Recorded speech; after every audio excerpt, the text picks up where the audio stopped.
The Grappling Hour is brought to you by Ludagear, athletic support items created by grapplers for grapplers. Fire Grub Meal Prep. Meal prep done right.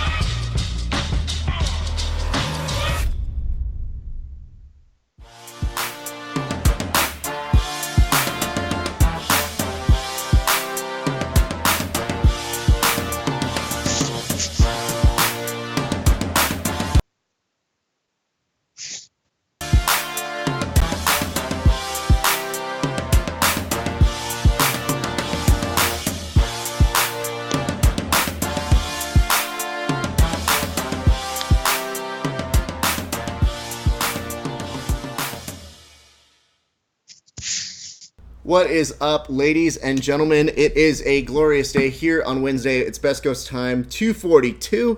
I'm very excited about today's episode. There was so much grappling this weekend, it was hard to keep everything straight because here's the thing. There was like 5 different tournaments, and I try to get to them all. And I try to get you all of the guests from those things where people are winning. We just had Ash Williams, who's on basically another side of the world as far as I'm concerned.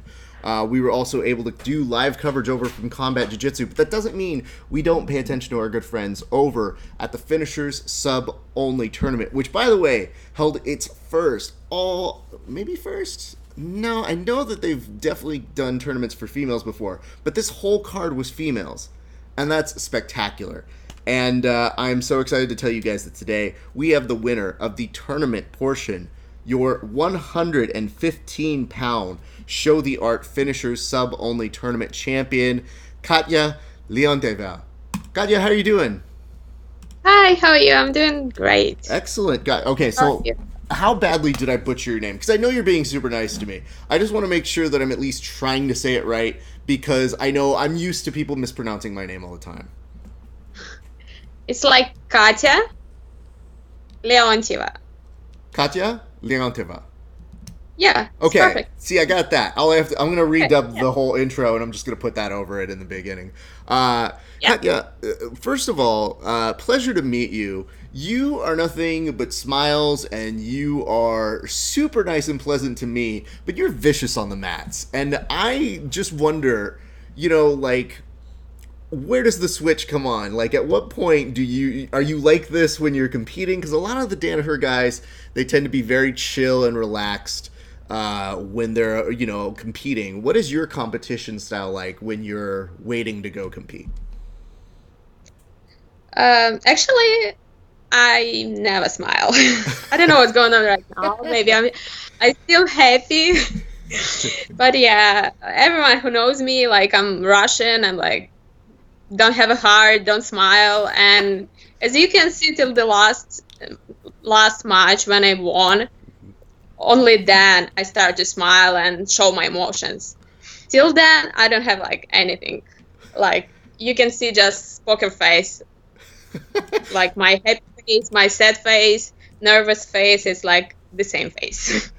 Again, you're totally throwing me off here, because I had to message Frank, because whenever there's somebody who is from a different country, I'm the guy who makes jokes. I make fun of our guests sometimes, but it's usually done in good fun. And my thing was, I was like, Frank, is she gonna murder me if I'm like joking with her? And because like she's got the Russian blood, and I don't know if she's gonna kill me. And he's just like, no, you totally don't understand. She's great. So for all I know, you're super nice. You never know. So Katya, tell me, how did you get involved in this tournament? Who approached you? Did you go to them? How did this all come together? I also want to compete like more like professional level. I've done like a lot of local tournaments. So I knew about, like, recently it was like EBI 115 pounds, and I really wanted to get in, but I didn't get invitation. So, and when I like heard about like something 115 pounds girls tournament going on around my area. So I messaged Zach, and he said like, yeah, you can do that. Okay. And I get in like that.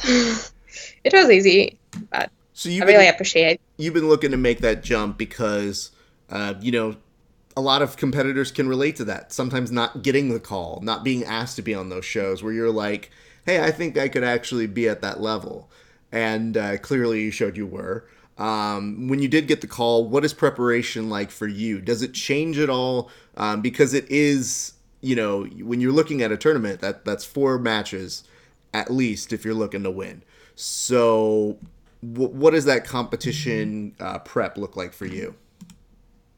Uh, Preparation pretty much the same as I train the same as I was before tournament. So I train almost every day, twice a day, like Monday, Wednesday, Friday. So we just like add more overtime rounds in my Mm.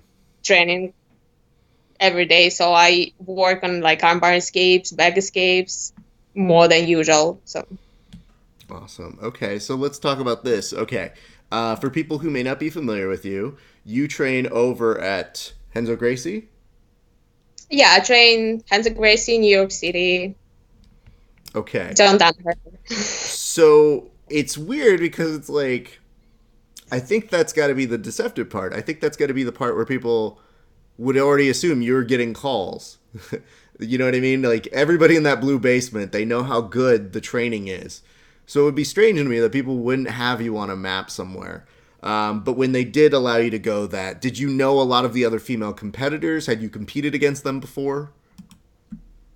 Uh, I competed against some of them on some grappling industries or Mm-hmm. something. I met them before, or some of them my teammates, and they come to Hansa Gracie to train sometimes. Mm-hmm. So roll with them actually in train. Okay. Okay. So you had a good sense of what your competition might be like, and having some familiarity is always good. So tell me about this. So let's talk through the day. I want to hear all about your matches. I got to see it in parts because I was covering other things, but from what I did see, it was very impressive. Like you have a really solid set, obviously, of great leg attacks. You're a purple belt under their system, right? Yes. Okay. In most other places, that's like a brown or black belt, but I understand the I just difference. less than 4 years, I guess. Yeah, it's almost 4 years. Yeah, but you know what though? It's like I feel that you guys are all in a time vortex with the amount that you guys double train, the caliber of people that you're training with, all those sorts of things add up very quickly. So it's not hard to see why. Whenever somebody tells me they're like, "Oh yeah, I'm only a blue belt under Henzo," I'm like, I know what that means. That still doesn't Yeah, make me feel very assured.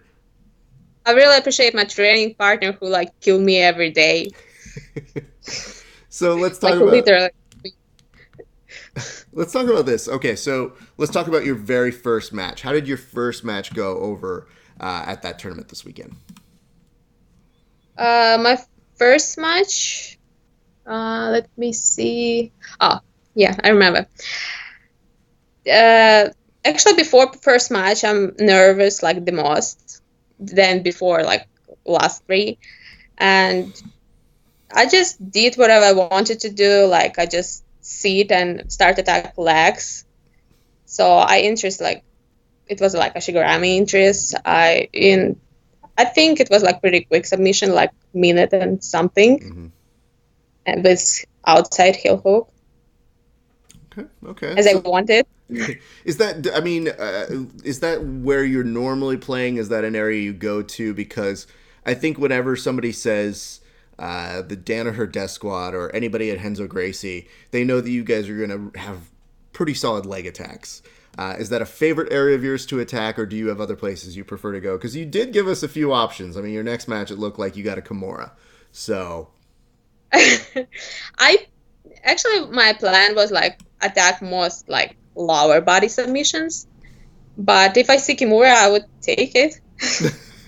That's what I did in my second match. So. when you say that you just saw it and you took it, like, how did you set that up? I mean, what was it that made it so that the Kimura availed itself, because I know a handful of the competitors here. They didn't just go like, "Oh, here's your Kimura." You know what I mean? No, like in my second match, I entered in her legs, like I think a lot of times, but she escaped, and like I entered again and she escaped, and she tried. I believe I had like knee shield or something, and she was worried about my legs, and she left like her arm, and I grabbed Kimura and rolled her over and finished Kimura from Oshira Senkaku. I believe it was like that. Okay. So yeah, I wanted legs, but it was Kimura, and it's pretty good. I mean, whatever gets the match done is usually okay. I just like that you're disappointed. You're like, ugh, a freaking Kimura. I mean, I was gonna do another heel hook for you guys, but I guess. All right. Well, let's go to your third match, because then you're back on the lower body again. At this point in your third match, you were able to finish via knee bar, correct? Yes. So talk us through that. It was knee bar. Third match, it was actually Sophia. It's my training partner. So she trained at Hands of Gracie, New York City with me. So we know each other game pretty well. So. But I like our match, so she attack, I attack, and it was knee bar. I finished it with knee bar. I mean, the good news is it is a training partner. So whenever you do have a training partner, it's a little bit of like, okay. It's not as crazy as I think other people might be. So I'm sure that's got to be pretty good, because that means that one of you guys has a shot at winning. So that's good. Yeah. Let's talk about this finals, because the finals, I did get to see the full match. And you know, what does it feel like to go all the way through? You know, she was a game competitor as well. And when you know you're going into overtime, like, talk me through the whole mentality of that match, because, you know, you pulled guard real quick in the match. But the thing about it was, when you were pulling, you had great success throughout the rest of the tournament and being able to move them. This one was a little bit harder to try and move her and kind of get a little bit of your game going. So talk me through a little bit of that match. So the last match, I pulled guard, and pretty much the whole match I was like knee shield, and she tried to pass, and we were the same position all match long. Yeah. I guess it's not a lot of things happen during the match, but like overtime was pretty excited. Overtime was super exciting, and it's not always your job to make it super exciting, because sometimes you just get matched with somebody where it just happens like that. In my estimation, when I saw the two of you were there, I was just like, she's got a good knee shield, and she has, you know, she wants to pass, but it's difficult. So you guys were like a good match together. At what point do you start thinking like, okay, overtime's going to happen, though, if you kind of see that happening and playing out? I think I tried to attack her legs from there, but she knew I gonna like attack legs, so she defended, and I knew she wants to pass my guard, so I defended, and we have different like game styles, and yeah, it went to overtime, and it was like okay. Okay, but it was good overtime, so I want you to describe how the overtime went to people who maybe didn't even get the chance to see it. So, first round, I choose take her back, and I wanted to get this ambition, but I didn't get it. So I hold her for like minutes something. She choose my back also, but I escaped like faster, so I had like escape time like faster than her. So I took second time back also, and hold her for a while too. I don't know what's happened over there. I just if I didn't get the submission, at least I can hold her. Absolutely, yeah. That's essentially. Yeah. You know. I tried to get a choke, but I didn't get it. So, and she took an arm, and Actually, even before the competition, the armbar was like the hardest escape for me, and I was worried about like, oh, what's going on if it's an overtime armbar. And I worked a lot on my armbar escapes at Hanzo's before like tournament. So, and I'm like, oh, it's time to try the actual like escape of armbars. So, and I did. It was pretty hard to escape armbar. If you saw the match, you saw like my arm extended completely. Are you okay? Yeah, actually, armbar okay. And after match, everyone asked me, "Oh, how's your elbow?" And I'm like, "Why you asking me? It's fine." But when I saw the match and I saw like how extended it was, I was like, "Oh yeah, it doesn't look good." But it didn't pop. It's like nothing. I mean, okay. Well, Thank God. Yeah. Well, thank God I didn't. I just know that from where I was sitting and when I was watching, because I was watching on my phone, it doesn't like, it's not like watching it on a big screen where you see everything. So normally when I see everything, you can kind of see the minutia of like, oh, the arm. On this one, I was like, oh, I can't see everything, but it still looks terrible. Oh, is she all right? Oh, and she's like, oh, okay. So you were fine, and that's good. It does make for compelling television, although I myself know how difficult it can be to really do armbar escapes. I'm not super great at them. I can talk everybody through them. I'm like, oh, this is how you get out. And they'll be like, Raph, let's see you do it. I was like, oh, no, I don't do it well. I'll tell you guys how to do it, but mine is pretty terrible. So when that does happen, though, you get to the end, you end up winning. It's your birthday? Today. Today's my birthday. Your birthday. Okay. Because this is what made me laugh was, on your post, you're like, heel hook Kimura knee bar, fast escapes, 2,500 shekels, strawweight finishers champion. Happy fucking birthday to me. So yeah. I want to ask you about that because you wished yourself your own happy birthday on your own post. And to me, I was like, you know what? If there's ever a time to really, really celebrate your birthday, I think that's it. So, did you have to cut weight at all for this? I mean, that looks like it's about your size, but did you have to like starve or do anything so that the celebration cake or dinner is later on in the night? Or do you celebrate with food? Yeah, I celebrate with food like every day till like till now, probably my next weight cut. Yeah, I cut like 8 pounds. Okay.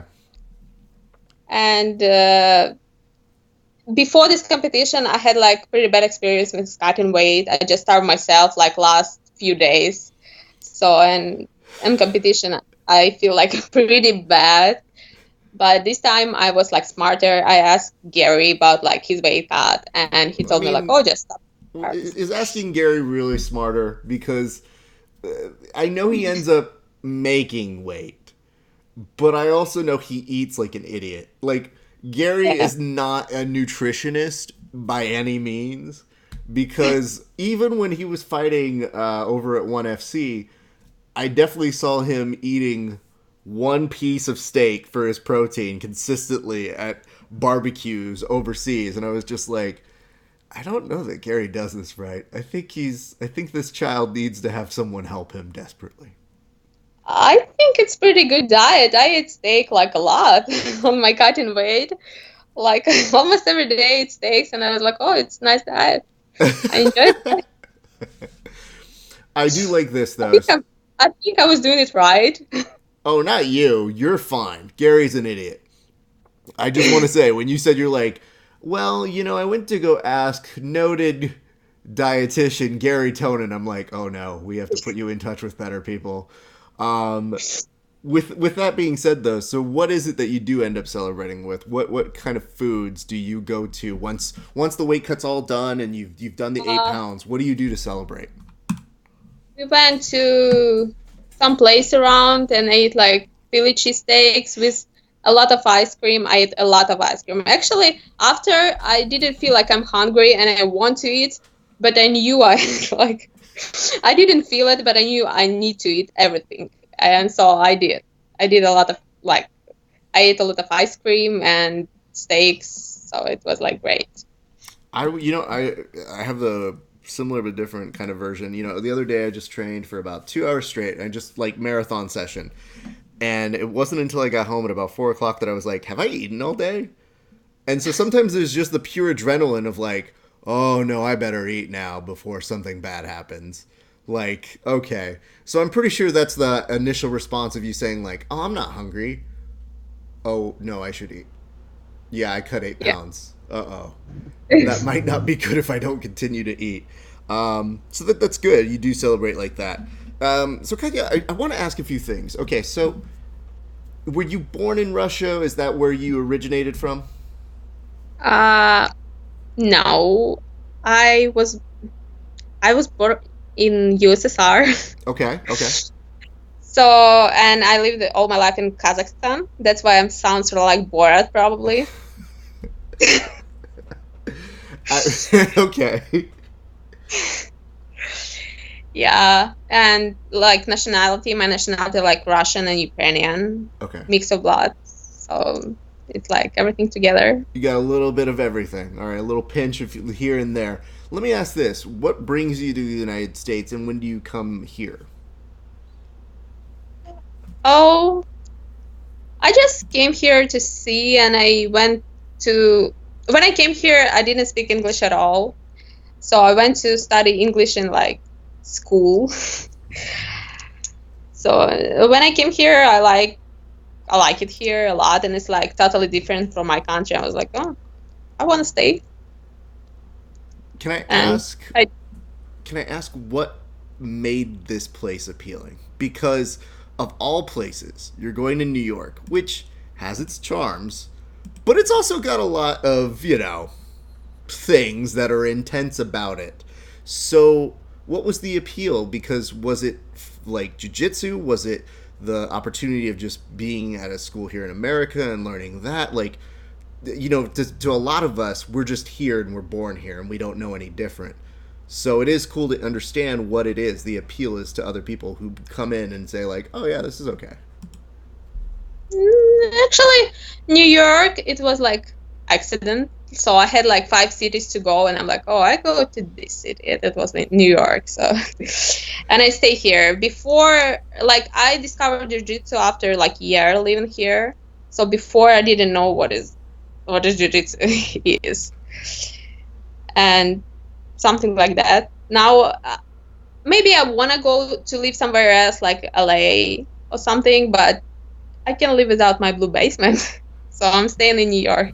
Okay, no, I mean I get that. There's a definite, I've never actually been to the Blue Basement, but I know You should definitely go there sometime. I don't know if you know this. I think you've seen me interview some of the other guys there.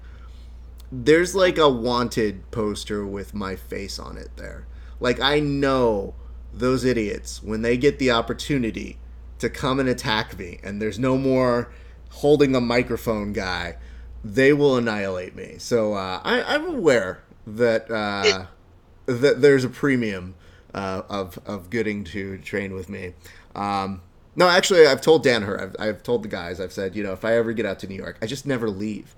The nice part is I live out in LA and everyone just comes to me. It's like this weekend, everybody's coming out to Worlds. Cool. In 4 months, everybody's coming out here for ADCC. So I just look around and go like, ha, you dummies come to me. I don't want to go to you. But if I ever do go there, I will. I will 100% make the visit out that way. So let's do the timeline though. So that means about 5 years ago you came to the States, and Yeah. then a year into it you found jiu-jitsu. How did you find jiu-jitsu? Because that's not something you just like stumble into in a back alley somewhere. Like how did you find it? No, I just I went to the like regular gym to like lift or some stuff, and I wanted to do something, but I didn't know what I want. And lifting was so boring, and I was like, I had a coworker, so I worked at the bar, and he was like doing jiu-jitsu, and he was like, oh, why don't you try it? I was like, fighting, it's not for me. No, I'm not gonna do that. So And I was like really girly girl with like dresses and high heels, makeup all the time. I'm like, hug sweat people? No. I can't do that. And somehow he convinced me to try it. So I tried and I gave it a shot. So I did like by like a month or something. And I kind of like it, but I fall in love with jiu-jitsu after maybe like 5, 6 months into that. And I started to train like every day, a couple times per day. And yeah, I really addicted. When did you know you were addicted? Because it happens at different times. You mentioned it about 5, 6 months in. That's kind of when you knew you were there. But there's usually a moment or like a feeling that happens where you just know you're in it. Do you know what that feeling? Can you remember what that was? Uh, Probably when I started to sacrifice everything for jiu-jitsu. I started to wake up at 5 in the morning for like doing jiu-jitsu to go like take a train for 1 hour to get there and like be there all day long. And I work at the bar, so I finish my shift pretty late and I come back home to Brooklyn. I live in Brooklyn and sleep 3 hours and go to train again. So it was like my life, and slept on the mat like between training sessions. And I like don't have life besides jiu-jitsu. So it's like work and jiu-jitsu and work. When you say that you're working at a bar too, I assume it's also going to make you feel pretty good in case any shit goes down, because people are at their dumbest at bars. So I'm sure that's a nice little safety thing that you have in a pocket, especially when you're so disarming. It's like, oh, me, I'm only 115 pounds. I could never hurt you. Oh, no. Yeah. And especially with all these guys who like to show how tough they are and whatnot. I always wonder this, though. Did you start at Henzo's? Is that where the base was, or did you kind of migrate there? Yes, I started at Hanzos. Do you think that that's part of the appeal of why at month 6 you found yourself being like, well, it's 5 a.m. time to go train? Because I know I have a similar story in that I hate mornings. I'm not a morning person. But Yeah. I definitely, when people said, oh, hey, there's a 6 a.m. morning class, and I had stuff to do for work, and I couldn't train any other time, I was like, I'll see you at 6 a.m. And people were like, you hate mornings. And I was like, but I love jiu-jitsu. Yeah. Pretty much same here.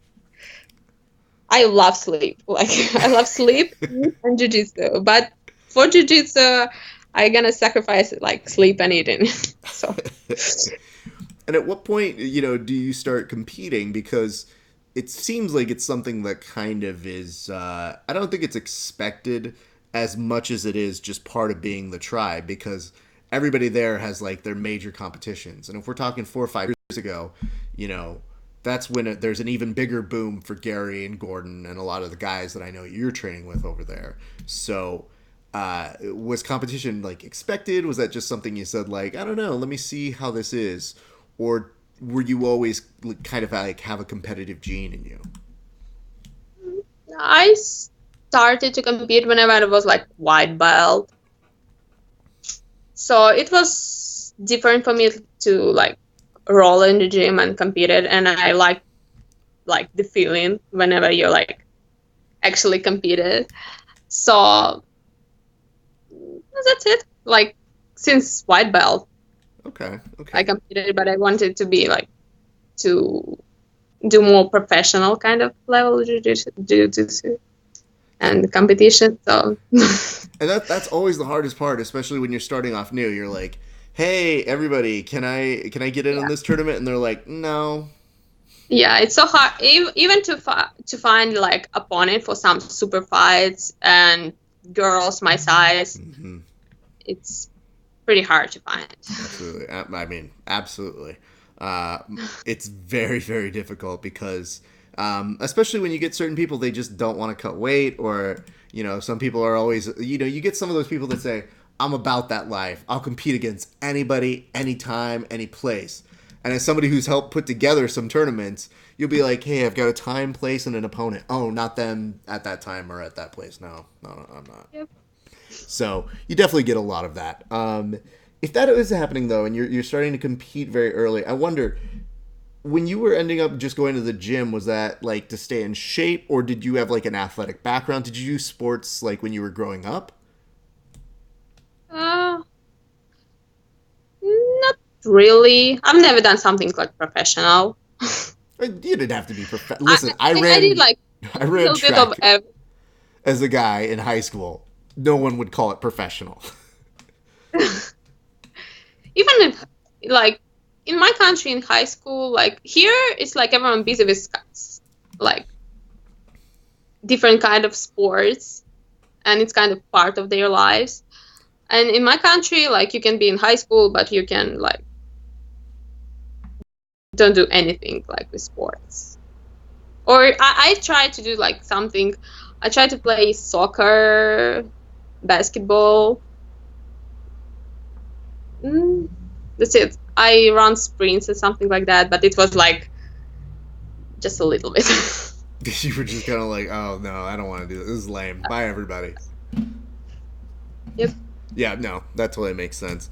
I always wonder that because, I mean, you have a natural athleticism to you when you are competing, and you combine that with the technique that I know that you get from where you're training at, and it's funny because you could get the training that you have in that blue basement, but that doesn't make you successful. There's always an X factor. A lot of those guys, it's like with Gordon too. Gordon's lifting, but I think Gordon's technique is so good, even if he wasn't, Hulk size, he'd still be a formidable force. He just knows that gives him a certain competitive advantage. It's true. I'm just saying. I mean, I saw the kid when he was real thin, and I was commentating on his matches and being like, "Man, look at this kid."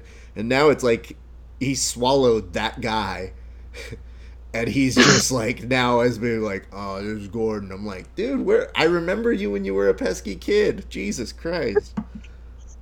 Yep. He's growing up, man. Well, he's his body's growing up. His brain, not so much. Not catching up as fast. Let me ask this though.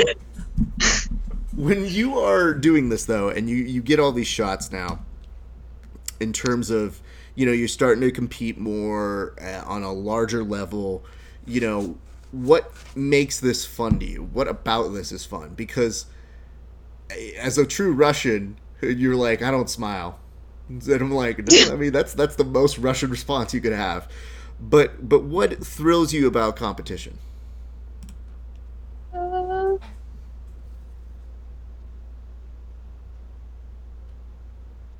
I I don't know. I would hope that you have an idea.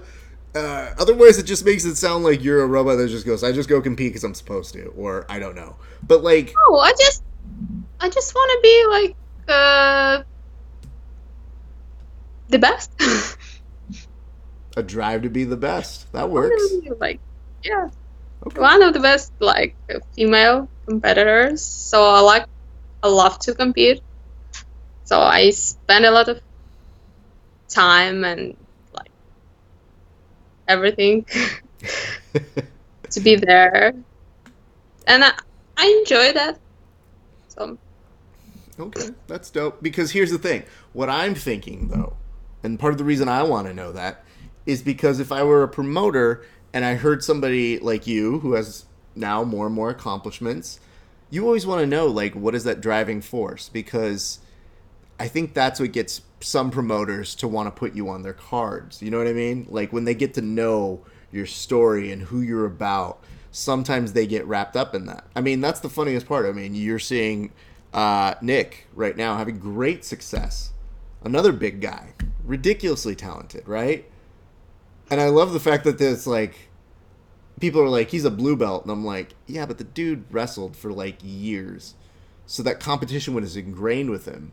For you, it's like you didn't have sports growing up. It wasn't a major appeal, but the fact that you have this desire to want to be the best is something that I think every athlete relates to. So that's usually why I'm like, okay, cool. We always like to know what that drive is that keeps you there because It's not easy going to the blue basement every day. Yep. Well, let me ask this. If you had the Yeah. opportunity right now, where would you like to compete at in the future? Uh, I would like to compete everywhere, like wherever life like gives me any opportunity to compete. I would love to compete there. So Have you had the opportunity to go back like to your home and train there? Have you seen opportunities for super fights there? Because I can't help but think that when they see you doing great things over here in the States, that they aren't interested, especially as we're getting more and more European countries who are starting to put on promotions. I just can't help to think if that's you to be like, yo, I'll compete for you if you fly me there and then fly me home. A free trip home for a day? Thanks. yeah, Just kidding. I would go there, obviously, but I didn't have a opportunity yet. So Well, I here's the thing. It You'd be amazed how quickly things can happen. So I remember years ago. I mean, just sitting with Gary and no one knew who he was. I mean, just looking at him and being like, "Look at this dork." And now he's a phenom, and the same with Gordon. These guys have talent. They're in the right place to train. They're driven. I think you have a similar drive in terms of how much you're competing and your ambitions to want to go there. So, I would never sell yourself short just yet. I think the idea, though, is, if they're looking to put you up and match you up with people, you can provide some really, really great opportunities. So it's always just a matter of like, if somebody, say, Grapple Fest out in the UK or whatever, were to put together those things, you've already clearly got a passport, so I think you're going to be okay to go. yeah, I would love to go. I hope I'm gonna get like one day this opportunity to go like everywhere and compete everywhere. That's dope. So. Well, cool. Let's do this. So I want to ask you about this because one of the things that I was curious about, though, was you told me that you just landed a couple of your sponsors. Who are these new sponsors, and how did you guys get in touch? I have a like gear sponsors with like dope gear. I love my like if you saw me competing in like everything black as my soul. My Russian soul. So just kidding, I don't have any soul. So this is Atlas brand from Australia. They messaged me and like week before, and they become my sponsors, first one. And plus Jiu-Jitsu soap. It's like Jay around New York City area. He sponsored me a while ago. So that's it. I don't have any more sponsors. Well, let's get you some more, because here's the thing. That helps. But more sponsors is always better than less sponsors. So I think there's a real thing that we need to do here. Every once in a while on the show, we'll do a segment where I just kind of plug why I think you should sponsor this athlete. So I'm going to do that with you. Ladies and gents, just a few notes about why you should plug this amazingly talented grappler here. Here's the reason why. First of all, she says that her soul is black, even though she has not stopped smiling this entire interview. It's hard for me to believe it. And don't get me wrong, I might go there and visit you in the blue basement. I might be like, hey, what's up? And you'll be like, no, here I don't smile. Yeah. Yeah. There is no Maybe. fun here. You know what I mean? Like, I could see that, but every time you keep saying you're like, oh, my black soul, and I'm like, you're so nice. I don't know where that's coming from. But here's the thing. You get the best of both worlds. You get a very, very nice human being who is savage, who is going out there, who wants to compete, who also, and this is the thing that appeals to me, is not afraid to have food after competing. Because a few of these guys who compete, and I won't name names, but a few of these guys are divas. Because the minute they compete, they're like, oh no, my figure. No, I worked so hard for this weight cut. I am always down with those people who are like, oh no, they exist. Guarantee you. I have gone to dinner with some of these people after they've competed at big tournaments, and they'll be like, can I have my protein shake? And I'm like, you're done. Eat. Jesus. You deserve that. Yeah, that's the whole thing. Is I'm like, I know if you've got another match in a week, I totally understand. But like, you can take one day off, and I'm sure you train so much it'll be off your figure by tomorrow. But yes, I've been around people who not good when they eat. Gary's not a problem. Gary's a fat kid at heart. But you get that, and plus you get the opportunity to be seen at what is just the beginning of what I'm sure is going to be a number of more tournament appearances from this young lady. Because here's the thing, guys. You didn't look like you busted all that much of a sweat at this point. And I think that's a really impressive thing considering the caliber of folks they pulled together for this tournament. So I only see really, really good and big things for you, bigger and better. So I am very excited about what the future holds for you because I love the guys over at Finisher Sub Only. This is what you really hope for, is to see new talent emerge who wants that shot, who wants the opportunity to go compete on a bigger stage. And I think you really seize the moment. And I really, really am very happy for you. I thought that was a really, really solid showing. Thank you so much. No problem. So, Katya, can we do any shout-outs? Do you want to give any shout-outs to your team members or people who helped you get prepared or, family members? Or who can we take care of that we would like to give shout-outs to? I want to say thank you, to all my team. It's the best team ever, the best people ever, and they actually my family here. So all my actual family in my country. So and my second family is my team. Huge thanks to John Danaher for everything.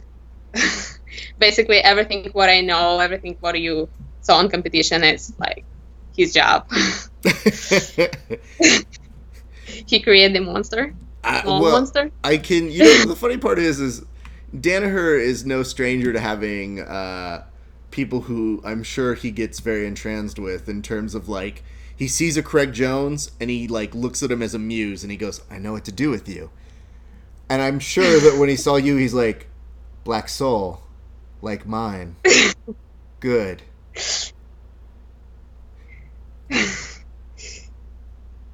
You're not disagreeing with me, so I think that's true. I like the idea that Danaher, the reason why I know there's a premium on my head is Danaher has told me in person, whenever I'm like, Danaher, the guys always say you're some dark Sith Lord kind of human being. I just don't see it. And he's point blank told me off air, I'm on my best behavior here. You should come to the blue basement.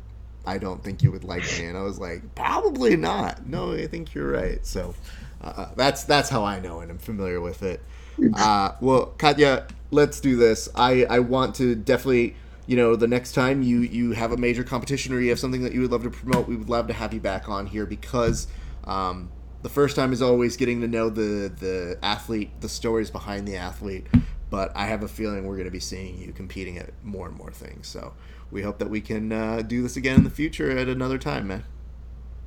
Thank you so much. No problem. All right, you guys. That will conclude today's episode of Grappling Hour. The next time you see me, I will probably be over at Worlds. If you see me at Worlds, do me a solid. Come say hello. I'm going to be doing interviews all weekend long there. I'm going to be interviewing people that you know, some that you don't, some that you do. But I definitely want you guys to come say hello. I know some people say, they're like, Raph, I don't want to bug you. Please bug me. Half the time I'm talking to somebody I don't want to talk to anyway. So you can come up to me. It's fine. Anyway, that'll do it for us. My thanks to Katya. My thanks to everybody over at the Finishers Sub-Only Tournament for putting together a great tournament. And more importantly, who are providing opportunities for females. Because some people talk about it, they actually did it. And I always appreciate those people who do that.